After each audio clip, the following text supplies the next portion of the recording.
Bismillahirrahmanirrahim. Assalamualaikum warahmatullahi wabarakatuh. Alhamdulillahirabbil alamin wassalatu wassalamu ala asyrafil anbiya'i wal mursalin sayyidina wa maulana Muhammadin wa ala alihi wa ashabihi ajmain. Amma ba'd. Hadirin ihwatul iman rahimakumullah. Alhamdulillah kembali lagi bersama kajian duha Masjid An-Nikmah Al-Barakah. Alhamdulillah telah hadir di tengah-tengah kita Al-Ustadz Syekh Gilang Yuswantara. Assalamualaikum Ustadz. Waalaikumsalam. Alhamdulillah, hari ini Ustadz Gilang akan membahas tentang kisah sahabat ya Ustadz ya. Alhamdulillah ya, kisah sahabat yang tentunya di dalam kisah sahabat ini tentunya bukan hanya kita mendengarkan kisahnya saja, tapi kita bisa mengambil pelajaran dari kisah tersebut. Tentunya untuk apa? Untuk kehidupan kita. Seperti itu Ustaz ya. Baik, kita langsung saja ya. Kita simak kajian dari Ustadz Gilang Yuswantara. Kami persilakan Ustadz. Ya, terima kasih Pak Iwan, Ustaz Iwan. Belum seh ya. Ini berlebihan, belum seh. Kalau saya tuh biasanya udah agak berumur. Tapi kalau saya masih muda, alhamdulillah. Muda ya, Ustaz ya? Iya, masih muda, alhamdulillah. Baru kepala 2. Duanya. 2 tambah 1, Ustaz. Ada tambah Ya. 1. Bapak Ibu dan juga anak-anak dan Bapak Guru, Ibu Guru semuanya. Alhamdulillah pada kesempatan kali ini kita bisa bertemu kembali dalam kajian. Alhamdulillah pada kesempatan kali ini insya Allah saya akan memberikan sedikit kisah tentang para sahabat Nabi Sallallahu Alaihi Wasallam. Sahabat Nabi itu ialah para sahabat yang hidup semasa dengan Rasulullah SAW. Sangat banyak sekali, ya. Jadi sangat banyak sekali, hampir ratusan bahkan ribuan sahabat Nabi. Cuman ada 10 sahabat paling istimewa, ya, yang dijamin oleh Rasulullah masuk surga.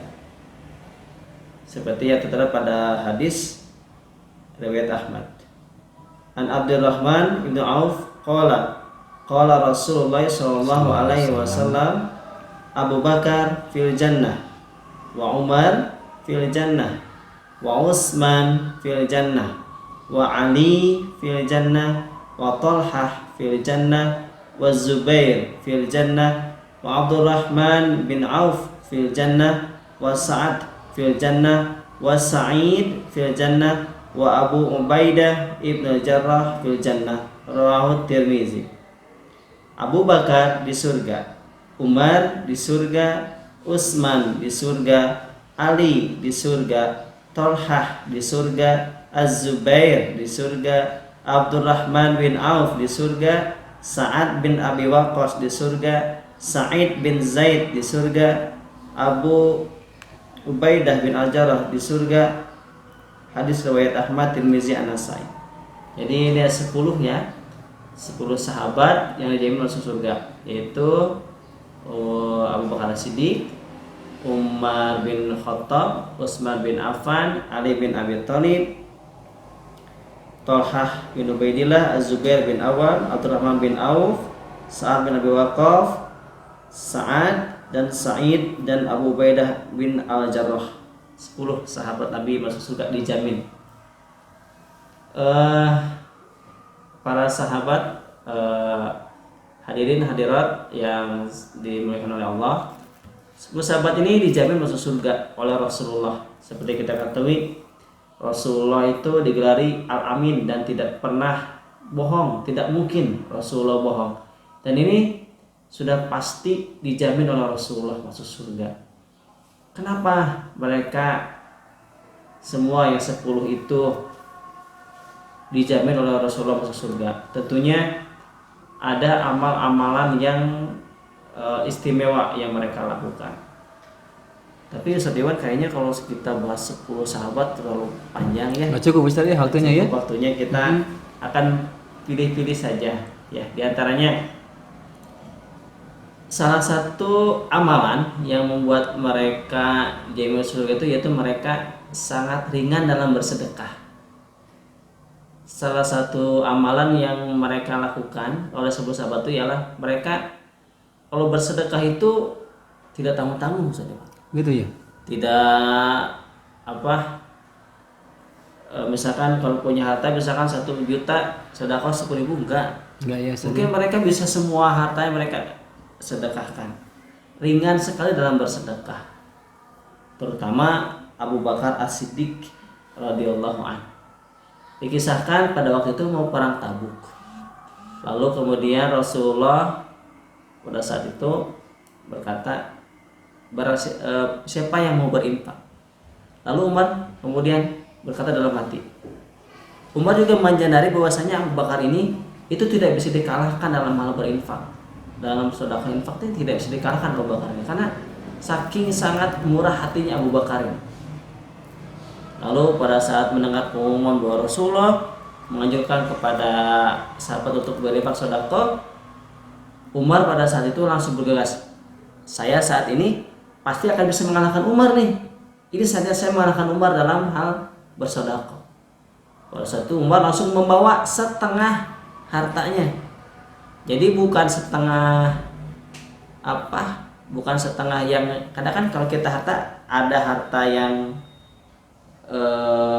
berjalan kayak misalkan uang saja.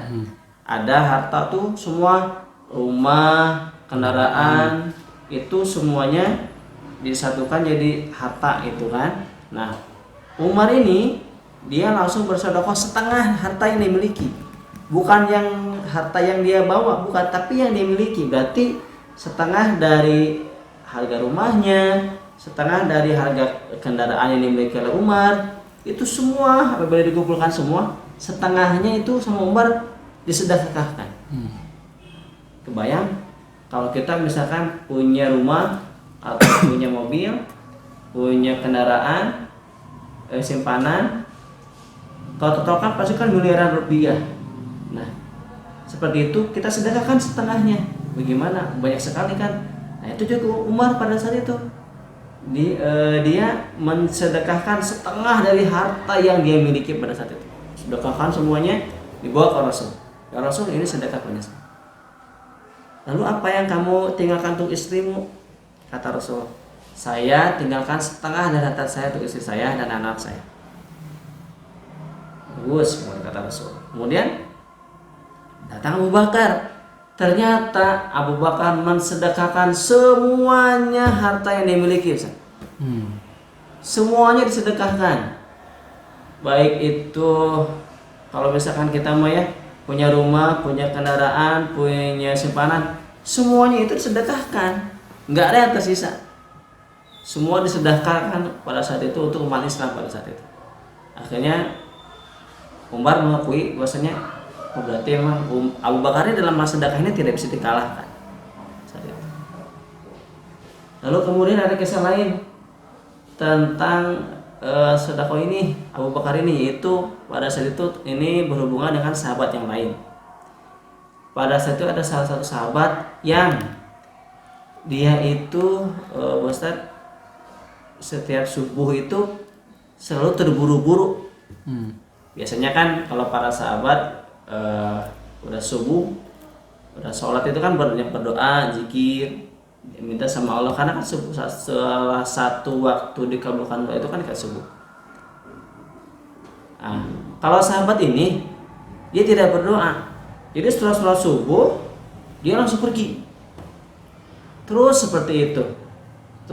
Akhirnya kemudian Rasulullah heran kan, bertanya, kenapa sahabat ini tidak pernah berdoa, tidak pernah meminta?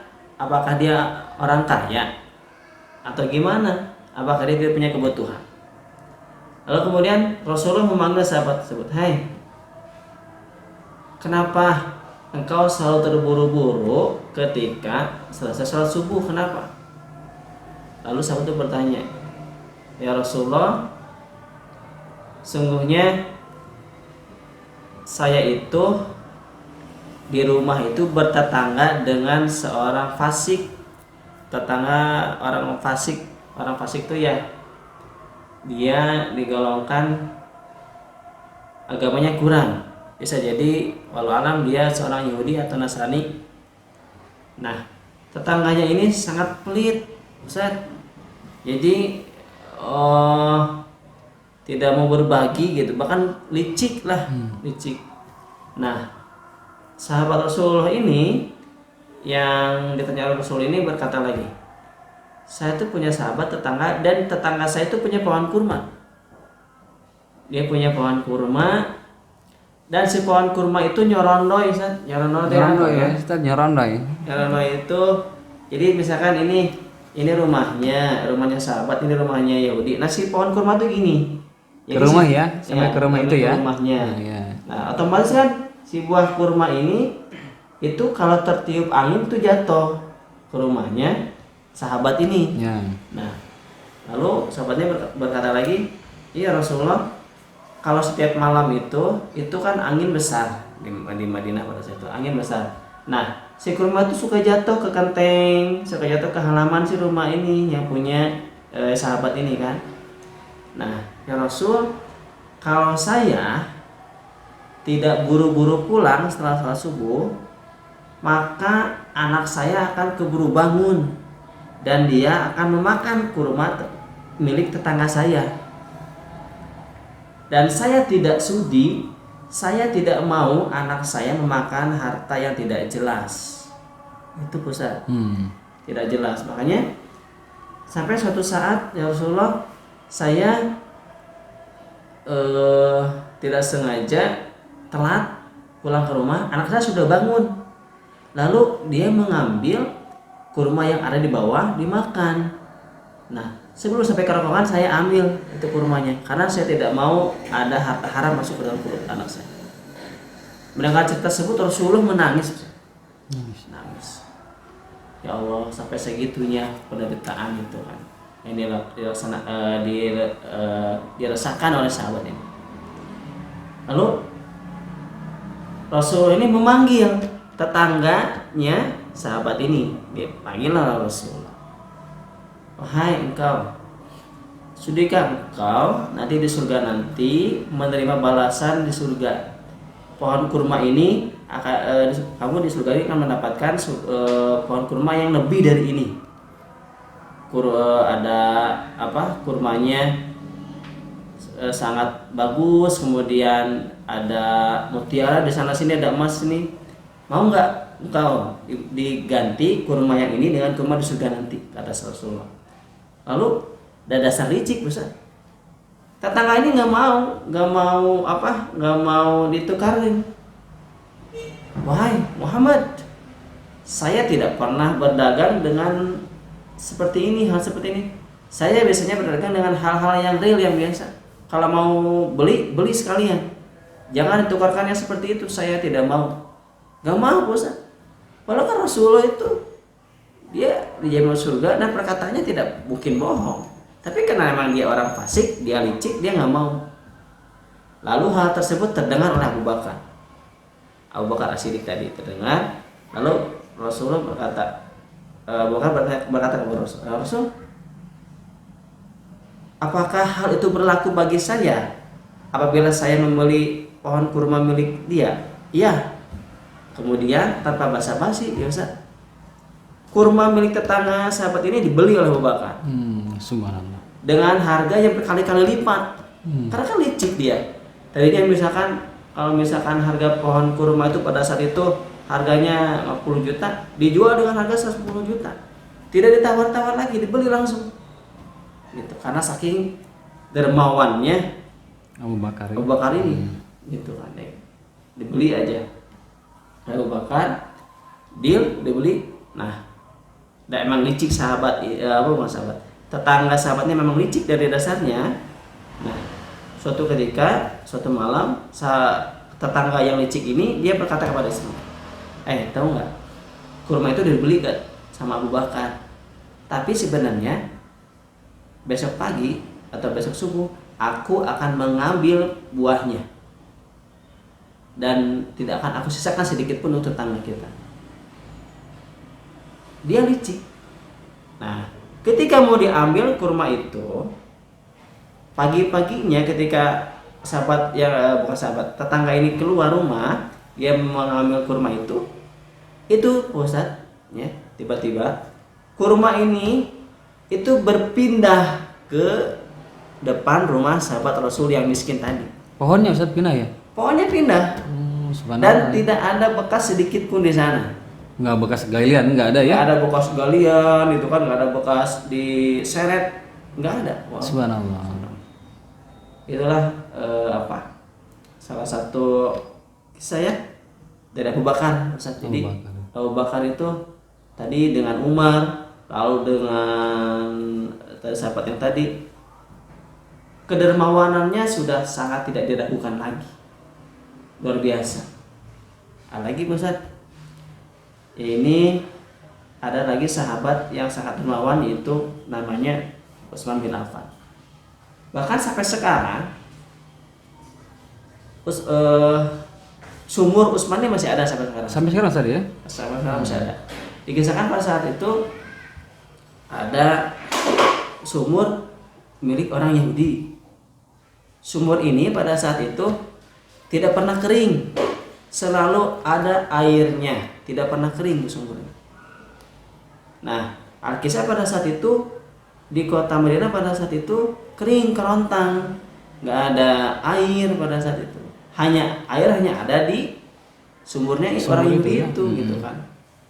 Nah, ini tapi orang Yahudi ini pelit, pengennya beli gitu kan. Dijual ya? Dijual gitu kan. Ini Utsman lalu kemudian inisiatif, gimana kalau saya beli sumur ini? Saya ingin sumur ini diwakafkan untuk orang Islam, untuk umat Muslim, diwakafkan, disedekahkan. Lalu orang Yahudi ini nggak setuju. Masa semua dibeli? Kalau mau boleh dibeli, tapi nggak beli seluruhnya, kata orang Yahudi. Emang licik, Yahudi itu licik. Licik ya? Ya, dibeli dibeli tapi ada syaratnya. Misalkan pada hari ini giliran milik saya, besok milik kamu. Ini selang-seling ya? Selang-seling. Giliran gitu ya? Giliran. Tapi sebenarnya udah beli sumur ini. Cuman karena licik gitu, umat Yahudi pengen ada perjanjian itu. Akhirnya pada saat itu dibelilah sumur itu dia oleh Utsman bin Affan, tapi dengan syarat seperti tadi. Selang-seling, satu hari milik umat Yahudi, orang Yahudi, satu hari milik Utsman bin Affan. Lalu kemudian Utsman bin Affan ini mengumumkan kepada seluruh umat Islam pada saat itu, kalau mau ambil air di sini silakan gratis. Lalu apa yang terjadi Ustaz? Pada hari sumur itu dikuasai oleh orang Yahudi, ya, itu tidak ada satupun yang beli. Tidak ada satupun ya Ustaz ya? Tidak ada satupun yang beli, rugilah orang Yahudi ini. Besoknya kan digratisin sama Utsman bin Affan, itu diambil semua. Muslim gratis itu ngambil air di situ. Besoknya lagi orang Yahudi lagi, nggak ada satupun. Sampai berhari-hari seperti itu, tidak ada satupun umat Islam yang mau ngambil air ketika air itu dikuasai oleh orang Yahudi. Akhirnya orang Yahudinya ya udahlah, akhirnya dibeli semua oleh Utsman bin Affan. Nah, sumur ini sekarang insya Allah masih ada. Alhamdulillah masih ada sekarang sumur ini, itu kan sumur Utsman bin Affan. Bahkan konon airnya masih ada, konon walau alam bisawab ya. Karena kebetulan saya juga belum pernah ke sana. Belum Ustaz ya? Belum Ustaz, mudah-mudahan doakan. Mudah-mudahan ya kita sama-sama ke sana Ustaz ya. Amin. Ya. Lalu Ustaz kemudian kisah kedermawanan yang lain yaitu dari kisah Abdurrahman bin Auf. Abdurrahman bin Auf ini kan salah satu termasuk dari 10 sahabat tadi yang dijamin surga. Abdurrahman bin Auf ini sangat dermawan sekali. Sangat dia bahkan dikisahkan satu kisah Abdurrahman bin Auf ini dia pengen jadi miskin, Ustaz. Pengen jadi miskin Ustaz ya? Iya. Nggak kayak kita ya. Kita ya berdoa kepada Allah pengen jadi kaya Ustaz ya? Iya. Kita kan pengen kaya, pengen kaya artis gitu kan, pengen kaya harta. Kalau Abdurrahman bin Auf dia pengen miskin. Pengen miskin ya? Karena apa? Karena suatu ketika gini Pak Ustaz. Suatu ketika ini masih termasuk dalam hadis yang tadi, masih ini Abdurrahman bin Auf mendapatkan kabar bahwasanya dia akan terakhir masuk surga. Bukan tidak masuk surga, kan Terakhir dia ya? masuk surga, tapi dia terakhir masuk surga. Kenapa ya terakhir? Karena hartanya yang banyak itu, Bos. Jadi bukan karena amalan dia sedikit, bukan. Tapi Abdurrahman bin Auf ini dia terakhir masuk surga karena hartanya yang banyak. Kan kita tuh sebelum masuk surga kan dihisab dulu. Dihisab harta-harta, karena saking banyaknya harta Abdurrahman bin Auf, makanya dia terakhir masuk surganya. Abdurrahman bin Auf menangis, Bos. Menangis pada saat itu. Kenapa saya harus kaya gitu kan? Nyesel. Kalau kita kan nangis teh Pengen kaya ya? saya miskin, pengen kaya gitu kan, berdoa. Tapi kalau Abdurrahman bin Auf ini kebalikannya dari itu. Justru Abdurrahman bin Auf ini pengen miskin. Gimana caranya dia pengen miskin? Akhirnya suatu ketika Ustaz Abdurrahman bin Auf ini pergi perang bersama penduduk kota Madinah pada saat itu. Pergi perang, kan kalau perang mah maksudnya pada saat itu semua laki-laki itu pergi semua perang, tidak tersisa di kota Pasar. Yang tersisa hanya anak-anak dan wanita dan orang tua dan nenek-nenek kayak saja pada saat itu. Tidak ada pemuda. Sedangkan pada saat itu di kota Madinah pada saat itu sedang panen kurma. Tapi pada nggak ada laki-lakinya. Kalau kayak kita lah, misalkan kita di sini waktunya panen rambutan nih, tapi teu aya nu ngala, kan otomatis si rambutan itu kan lamun teu diala kan busuk. Ya, busuk Pak Ustaz. Iya. Buruknya. Buruk lah, ya, bahasa Perancisnya mah. Buruk. Iya. Jadi kalau rambutan tuh kalau nggak diambil kan jadi buruk si rambutan itu gitu kan. Nah ini kembali ke tadi Abdurrahman di Madinah pada saat itu sedang kurma. Jadi kurma teh sedang ranum, sedang masa panen lah. Siap panen, siap diambil. Nah, tiba-tiba ada seruan untuk perang. Nah, panggilan untuk jihad, panggilan untuk perang. Maka pada saat itu semua pemuda, laki-laki, bapak-bapak, remaja pergi perang, memenuhi panggilan untuk perang. Tidak ada yang bertugas untuk mengambil kurma. Dan apa yang terjadi, Ustaz? Karena didiamkan berhari-hari, minggu-minggu, kurma itu pada busuk semua. Busuk di pohon ya Pak Ustaz ya? Semua kurma yang ada di kota Madinah pada saat itu busuk di pohon. Semuanya busuk. Busuk bukan karena ada hama, bukan. Tapi karena memang waktunya panen, dia tidak dipanen. Lewat masa panen bisa dia? Lewat masa panen, jadi busuk kurmanya. Busuk kurmanya pada saat itu. Tidak bisa dimakan. Nah, tiba orang Islam, umat Islam dari peperangan itu, mereka kaget lah. Waduh, kurma kita busuk nih, gimana? Biasanya kan mereka itu penghidupan dari kurma itu, dipanen lalu dijual kan biasanya, mereka dapat penghasilan dari sana. Tapi kalau busuk kata sahabat, gimana ini? Kita rugi. Lalu dari situlah Abdurrahman bin Auf punya ide, oh inilah saatnya saya ingin bisa jadi miskin. Inilah saatnya saya jadi miskin. Lalu Abdurrahman bin Auf, dia membeli semua kurma yang ada di Madinah pada saat itu. Membeli kurma busuk Ustaz ya? Dibeli kurma busuk pada saat itu, dibeli semuanya, ditabung sama Utsman bin Affan ini, ditabung di satu gudang. Tampung semua. Sampai semuanya dibeli, itu sampai harta Abdurrahman bin Auf ini habis. Habis Ustaz ya? Habis untuk membeli kurma busuk yang ada di seluruh Madinah. Habis semua, hartanya habis semua. Karena kan untuk mengganti yang biasanya penduduk Madinah itu kan biasanya mereka itu penghasilan dari sana. Jadi mereka tidak jadi rugi. Mereka malah untung seperti biasa. Seperti biasa gitu. ya. Padahal kurma busuk. Gitu. Nah, udah diambil sama Abdurrahman bin Auf, kurma itu busuk itu dibeli, ditempatkan satu gudang. Lalu kemudian Abdurrahman bin Auf ini hanya menyisakan baju yang menempel aja di badannya sama. Jadi udah gak punya harta lagi. Tinggal yang ada di badan aja tadi ya.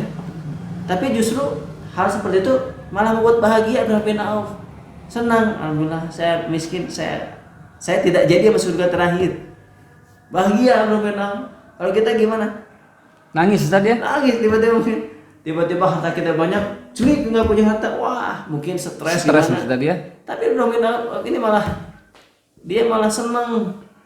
Ya Allah, alhamdulillah saya miskin, saya tidak jadi masuk surga terakhir. Pak Ustaz, tiba-tiba datang utusan dari Yaman. Utusan kerajaan dari Yaman datang ke kota Madinah. Lalu bertanya kepada salah satu penduduk Madinah. Katanya di sini banyak kurma busuk. Oh iya. Emang kenapa? Kebetulan di negeri kami, di negeri Yaman pada saat itu sedang terjadi wabah. Dan menurut dokter-dokter di negeri Yaman, satu-satunya obat yang bisa menyembuhkan penyakit keluarga Yaman pada saat itu adalah dengan kurma busuk. Bayangin. Katanya di sini banyak. Kami ingin membeli semua kurma busuk yang ada di Madinah ini. Lalu salah satu penduduk Madinah tadi dia menyarankan untuk pergi ke Abdurrahman bin Auf karena semua kurma busuk pada saat itu sudah dibeli oleh Abdurrahman bin Auf. Ustaz, datang nih utusan Yaman nih ke rumah Abdurrahman bin Auf. Dibeli semua, bahkan dengan harga yang berkali-kali lipat dari harga yang dibeli oleh Abdurrahman bin Auf ke warga Madinah. Jadi misalkan warga Abdurrahman bin Auf beli sekilonya kurmanya misalkan cuma 50.000, dibeli sama utusan Yamannya 150.000, 3 kali lipatnya mungkin ya, berkali-kali lipat. Tadinya Abdurrahman bin Auf ini jadi miskin, dia senang jadi miskin, jadi kaya lagi Ustaz. Malah Abdurrahman bin Auf ini malah hartanya tambah 3 kali lipat dari sebelumnya. Jadi berlipat Ustaz ya. Malah berkali-kali lipat, malah jadi malah jadi lebih kaya gitu kan. Nah itu Ustaz. Jadi Abdurrahman bin Auf ini dalam sedekah ya, dia tadi menolong, dia niatnya sedekah menolong umat Madinah pada saat itu, dan Allah langsung menggantinya Ustaz. Tidak hanya di dunia saja, dia di dunia Allah sudah ganti dengan hal yang berkali-kali lipat lebih kaya dari sebelumnya. Di surga pun bahkan mungkin lebih lagi. Itulah Ustaz. Jadi diantaranya ya ada Abu Bakar, Umar, Utsman, dan juga tadi Abdurrahman bin Auf tadi, ke sahabat-sahabat Nabi yang dijamin surga. Diantaranya itu salah satu amalan yang sangat lekat bagi mereka, itu adalah sedekahnya itu tadi. Sedekahnya sangat luar biasa, ringan tangan, membantu gitu. Bahkan Ali bin Abi Thalib juga sama Pak. Pada saat itu Ali bin Abi Thalib ini sudah menikah dengan Fatimah, tidak punya harta. Jadi makanan sehari-harinya didapat dari upah Fatimah saudarinya gitu. Pada saat itu Pak, Ali bin Abi Thalib ini sudah punya Hasan Hussein, anak cucu Rasulullah kesayangan. Nah, suatu ketika Ali ini pulang ke rumah, menanyakan kepada Fatimah, istrinya, "Wahai Fatimah, apakah ada yang bisa kita makan hari ini?" Kebayang nggak? Apakah ada yang bisa kita makan? Kalau kita kan, makan apa kita makan hari apa ini? kita ya? Kalau Ali bin Abi Thalib enggak. Apa yang bisa kita makan hari ini? Ada enggak? Kebayang Ustaz? Kalau kita kan misalkan biasanya di rumah teh minimal lah Ustaz. Mie mah ayahnya mie bala-bala misalkannya biasa minimal adalah. Ada ya. Ini mah sampai bertanya apa yang bisa dimakan. Berarti memang sudah nggak punya apa-apa. Iya betul. Pada saat itu. Lalu kemudian Fatimah bertanya, nggak ada. suamiku, nggak ada yang bisa kita makan. Hasan Husain pun belum makan. Lalu Fatimah berkata, ini saya punya berapa dirham untuk kamu untuk diberikan makan, 20 dirham untuk berikan ini ke pasar, belanjakan untuk makan Hasan dan Husain untuk kita keluarga sama-sama. Diambillah uang dari Fatimah itu oleh Ali untuk kemudian diberikan ke pasar. Di tengah pasar, ketika mau ke pasar, Ali ini bertemu dengan orang miskin juga, nenek-nenek sama anaknya, cucunya mungkin. Berkata, wahai Ali, maukah kau menggadaikan hartamu di jalan Allah dengan harta yang kamu punya itu?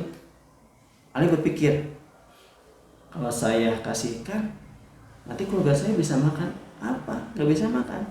Sedangkan ini kan untuk membeli makan untuk keluarga saya. Tapi karena sifat kedermawanan yang dimiliki oleh Ali bin Abi Thalib tadi, uang yang dikasihkan oleh Fatimah tadi dikasihkan ke Khamistah. Pulanglah Ali dan mengabarkan hal tersebut kepada Fatimah. Lalu Fatimah menangis dan berkata, wahai Ali, wahai suamiku, kenapa engkau mengasihkan uang itu kepada pengemis? Lalu nanti kita makan apa? Anak-anak kita seharusnya makan apa? Lalu Ali berpikir keras, kemudian baiklah, saya akan mencoba ke ayahmu. Jadi Ali pada saat itu ingin meminta pertolongan kepada Rasul. Nah, ketika Ali mau pergi ke rumah Rasul, di tengah perjalanan ia bertemu dengan seseorang Badui yang dia tidak ketahui itu siapa. Lalu berkata, wahai Ali, sini, saya punya berita bagus untuk kamu, kata orang Badui tadi. Apa? Saya punya unta merah nih. Unta merah itu kalau sekarang itu, kalau di Makassar tuh kebo merah, harganya bisa miliaran, mungkin ratusan juta. Kalau mobil limosin mungkin iya, mungkin limosin. Nah, unta merah ini tawarkan kepada Ali. Wahai Ali, saya punya unta merah nih, kamu mau nggak? Ya mau. Tapi saya tidak punya uang sekarang untuk membelinya. Lalu orang Badui berkata, tidak usah kamu beli sekarang. Kalau kamu mau ambil, boleh kamu berhutang. Saya jual unta ini dengan harga 100 dirham. Boleh, silakan kamu hutang dulu sama saya. Nanti masalah kamu, kalau kamu bayar, semampu kamu kapan kamu mau bayar. Kata orang Badui tadi. Oh, baiklah kalau begitu. Dituntunlah unta ini sama Ali, karena dia ceritanya sudah beli, tapi orang Badui ini boleh nanti uangnya gitu.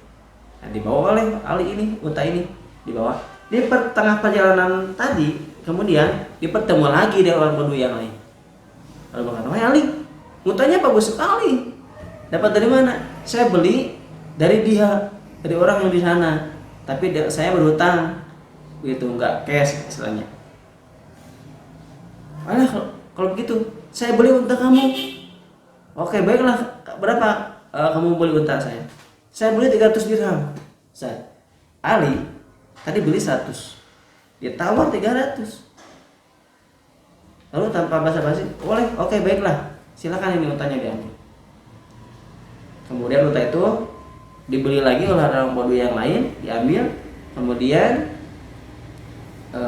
Ali membawa yang 300 dirham itu menemui si penjual unta tadi. Dikasihkanlah yang 100 dirham tadi ke penjual yang tadi ya. Penjual yang tadi. Ali jadi punya berapa? 200 dirham. 200 tadi. Padahal tadi Ali tadi itu dia mensodaqahkan berapa? 20 dirham.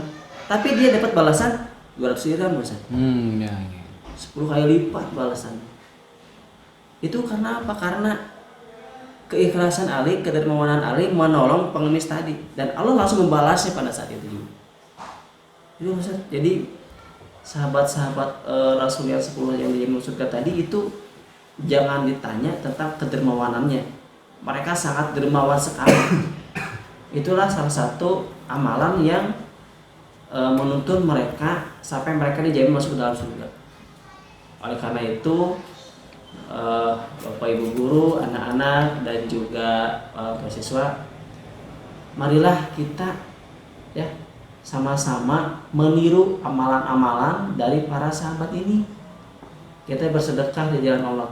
Apalagi di bulan Ramadan ini, bulan Ramadan yang penuh berkah, di mana amal-amal kita akan dilipat gandakan. Itu Ustaz, mungkin sekian dari saya. Mudah-mudahan bermanfaat Ustaz. Alhamdulillah. Terima kasih Ustadz Gilang, pemaparan yang luar biasa ya dari kisah sahabat yang tentunya bukan hanya kisah saja, bukan suatu bahan dongeng saja, tapi sesuatu yang tentunya bisa kita ambil, kita bisa tiru, kita bisa contoh kedermawanan yang sehingga mengantarkan kedermawannya itu ke surganya Allah Subhanahu wa taala. Seperti itu. Baik, Ustadz, ini ada pertanyaan Ustadz dari siapa ini? Ayah Yazdan. Oh iya. Abi Yazdan, Ustadz. Nih, pertanyaan seperti ini, Ustadz. Boleh nggak katanya kalau kita atau berpahalakah kalau kita bersedekah kepada orang non-Islam, Ustadz?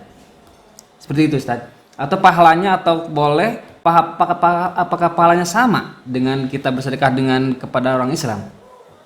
Itu Ustadz, mohon dijawab. Pertanyaan yang bagus Ustaz ya, alhamdulillah.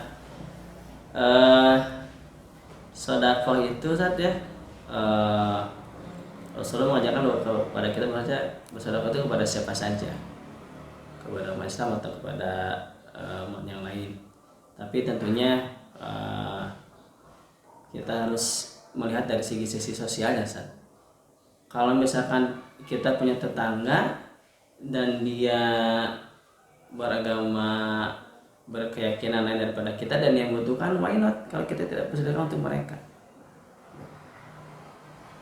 Tapi tentunya kita juga harus mengerti bahwasanya sedekah itu kita niatkan kepada Allah untuk menolong. Tentunya pasti setiap kalau kita mengerjakan sesuatu dengan niat karena Allah, itu pasti Allah akan menggantinya.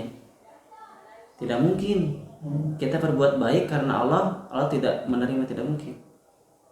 Gitu kan? Karena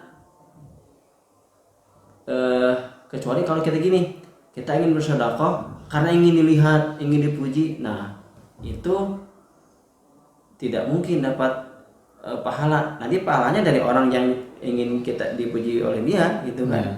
Tapi kalau kita karena Allah, lillahi ta'ala, benar-betul insya Allah. Jadi intinya ini ya, keikhlasan ya, kembali lagi kepada diri kita ya, keikhlasannya ya. Tapi misalkan ada tetangga kita juga yang beragama Islam dan agama yang non Muslim, yang mana harus kita bantu? Ya sama-sama kita bantu dua-duanya. Dua-duanya tadi ya. Gitu kan. Kita melihat ke segi sosialnya gitu. Yang penting hati kita ikhlas untuk membantu, untuk sedekah. Itu Ya, siar juga mungkin Ustaz ya. Siapa tahu dengan melihatnya kita, kedermawannya kita, akhirnya yang si non Islam itu bisa masuk Islam Ustaz ya. Iya. Kan salah satu asnaf zakat itu kan mu'alaf saja. Iya. Mu'alaf itu kan orang yang pertama masuk Islam. Kenapa harus diberikan zakat? Untuk supaya lebih meyakinkan lagi kepada dia gitu. Gitu Ustaz. Jadi kepada siapapun berbuat baik itu tidak harus pilih-pilih. Yang kita misalkan tetangga punya uang nih, punya ingin sedekah, ingin berbuat baik, punya 50 bungkus, misalkan 50 bungkus mie atau sama beras. Tetangga kita ada 10 misalkan, satu agamanya di luar keyakinan kita. Masa yang 9 dikasih 1 enggak Ustaz? Iya itu Ustaz. Iya gitu kan. Sedangkan kita nanti kan di akhirat nanti kita akan dimintai pertanyawan salah satunya dari siapa? Tetangga kita. Tetangga kita Ustaz ya, gitu. Iya gitu. Oleh karena itu kita tadi Ustaz betul sebagai salah satu syiar dan juga untuk membantu mereka dari segi sosialnya. Itu walau alam misal mungkin bisa menjawabnya. Alhamdulillah, hadirin yang dirahmati Allah Subhanahu wa taala, kajian duha pada pagi hari ini telah selesai. Mudah-mudahan ada manfaatnya. Mudah-mudahan kita semua bisa mengambil pelajaran dari apa yang telah disampaikan oleh Ustadz Gilang Nusantara. Baik Ustadz, kita tutup dengan doa kifaratul masjid majelis Ustadz. Ya. Subhanaka Allahumma wa bihamdika asyhadu an la ilaha illa anta astaghfiruka wa atubu ilaik. Assalamualaikum warahmatullahi wabarakatuh.